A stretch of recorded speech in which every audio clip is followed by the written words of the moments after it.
What's up? Welcome back to Nowstalgia. Dave here with a review of Tinashe's sixth album, BB Angel, BB slash Angel, Baby Angel.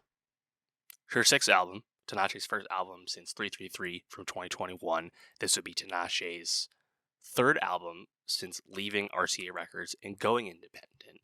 And I like this album. What immediately struck me about it was how short it is. This is 17 and a half minutes long.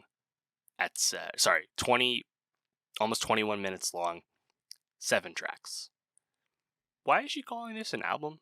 It's just such a weird inverse to me because if you remember, Tinashe, when she had those label issues on RCA, and she's an artist who did not blossom until leaving the restrictions of the label system as an R&B artist.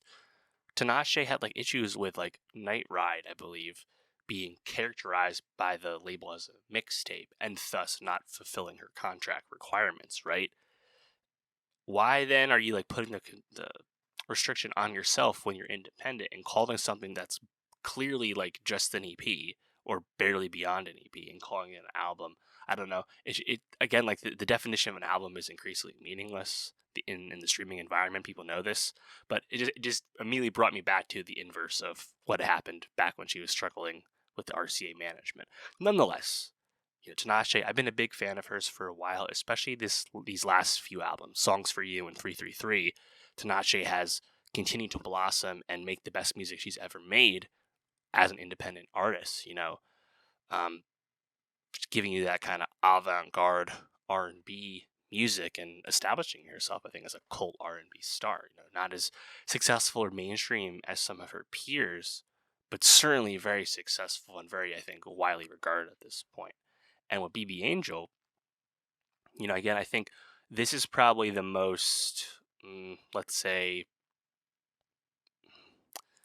lo-fi, I guess, of her recent music. Songs for You definitely had a bit more of the banger stuff with songs like Link Up and Hopscotch. We don't really have that kind of sound on this. This is more following the trajectory of what happened with 333, where it's Tinashe on kind of modest, almost minimalist beats at time, and just kind of doing her R&B thing, but it's really good. That's what she does. The lead singles Talk to Me Nice, I think, is quite catchy. The second single Needs is incredibly catchy, fun video with that. Yeah, they're just, I think Tinashe just as a performer, especially, in the videos, as a live performer with the dancing and the choreography, I think it's very inviting R&B music where it's a lot of the stuff you associate with her. It's it's sex jams, it's kind of fun, relationship tinged stuff, but her performance, I think she's really found her sound as a vocalist and just kind of knows what beat she likes at this point, and it sounds great. I think what's interesting is the song on track 4, which is about as minimalist as it gets too, because even the lyrics and the songwriting itself on the song is very understated. But there's something about that song that still grabs you. There's something still kind of catchy about it. I thought None of My Business towards the end as well, pretty cool. And I think my biggest issue with the album is I just would have liked more tracks. You know, Needs is close thing you have to a banger on this. I like Needs a lot. I could have used a few bangers. I only got 7 tracks.